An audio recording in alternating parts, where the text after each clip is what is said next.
Today we're going to talk about making your bed, why it's so important, and what making or not making your bed reveals about you. Some people may think that making your bed, what does it have to do with anything? This is the place that I sleep, this is the place that I rest, and I'm going to come back to this place anyway. So what is the point? Just do what I have to do, get that rest, and then again get up, go to work, go to school, and then come back and stay here. But it's just a place where I rest. But for me, I wanted to share another perspective, and this is something that I learned in the monastery. And when I first learned about it, when I first heard about it from my teaching monk, it was mind-blowing. And the way they use making the bed as a training is absolutely amazing.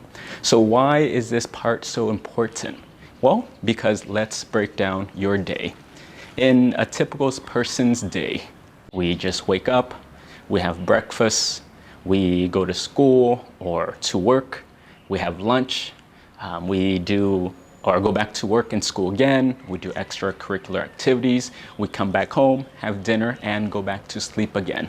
Many details in between, but for most people, this is the cycle. Of that time, let's break it down even more. When you go to school and work, which most people are engaged in, how many percent does that take in your daily life? And typically, for most people, it's about 8 hours, give or take. The other parts of yourself that consists of other activities, extracurricular activities, really then accounts for about another 8 hours. So that's another 1/3.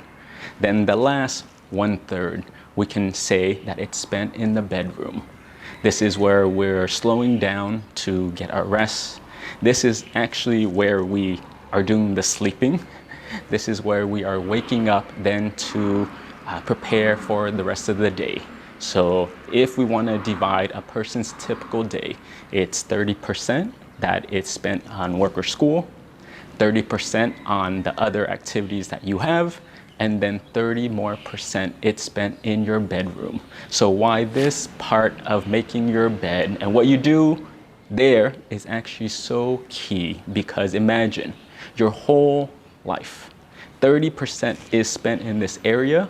So can you imagine that what you do in this room, how you train yourself in this room over and over and over again, 1/3 of your life would actually affect your behavior, would affect your habits. And this is why we're talking about this today, because really, if this is 1/3 of your life, it influences how you behave, and it reveals a lot about your habits.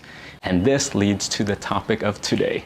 So then, now, when it comes to making our beds, there's 3 types of people, and I'm just going to give you some examples so you can see and you can relate. Again, take this same person and put them in 3 different scenarios and have them repeat this over and over and over again, and see how this habit then influences how this person sees the world and how they act in the world. So I'm going to provide you with 3 examples. Same person, but 3 different habits, and we'll see how it then influences the rest of his life. So the first person is really this person, just like everyone else. He goes to sleep, he wakes up, and upon waking up, he's just kind of groggy. He takes his time, he rolls around in the bed, checks the phone a little bit, and then when he lays there enough time, then it's time to get up. So he'll slowly make his way to the bathroom, brush his teeth, wash his face, and just takes his time. After he is done, then he'll come back to the bedroom. Then he starts to fix his room. He starts to make his bed. He takes that time, and then he leaves the door. Scenario number 1. Scenario number 2. This person goes to sleep like the first person. Upon waking up, this person immediately, hearing the alarm clock, wakes up. He makes his bed very nicely, organizes everything, and then goes to use the bathroom, brushes his teeth, combs his hair, and then he's out the door. That's scenario number 2. Scenario number 3. This person goes to sleep. Upon waking up, then he just takes his time. When it's time to get up, then he, like everyone else, goes to use the bathroom, brushes his teeth, and then unlike all the other scenarios, he then does not come back to the bedroom and he just leaves. He's out the door and you never see him again. Again, these 3 gentlemen, same person, doing 3 different habits, 3 different lifestyle, and then it has an effect. Because again, we do this over and over, and 30% of our life is spent in the bedroom. So it will have an effect on our habits. So the next question is that what does it reveal? What does all this have to do with your habits, your behavior? And the actions that we do just has consequences. They're not good, they're not bad, but just consequences. It has an effect.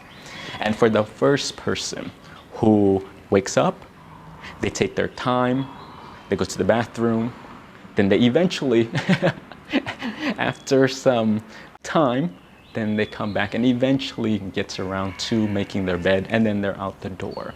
And the habit that this person will cultivate is procrastination. So as a result of the way this person makes their bed, they go out into the world, to their job, to their school, and then the pattern is repeated regarding homework, regarding group projects, regarding any little tasks. And then, you know what? I'm easygoing. I'm just gonna take my time. There's no rush. I'm gonna wait as close as I can to the deadline, and this is how it shows up in this person's daily life.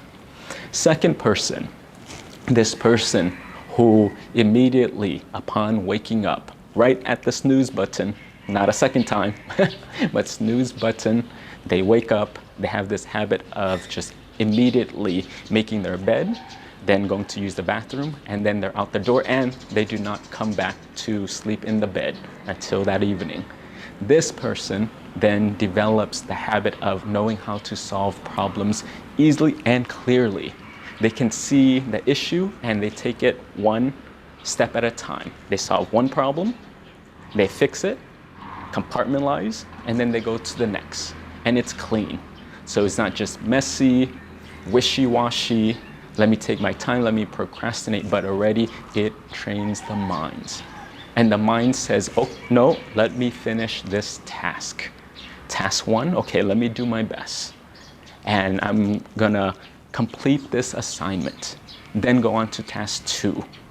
Okay, once task 2 is done, I'll go on to task 3 because the mind is already structured and trained that way. Third scenario, this person, again, upon waking up, then they take their time, they go use the restroom, like I said, and then out the door. And like anyone else, they don't even make their bed, nor do they have to.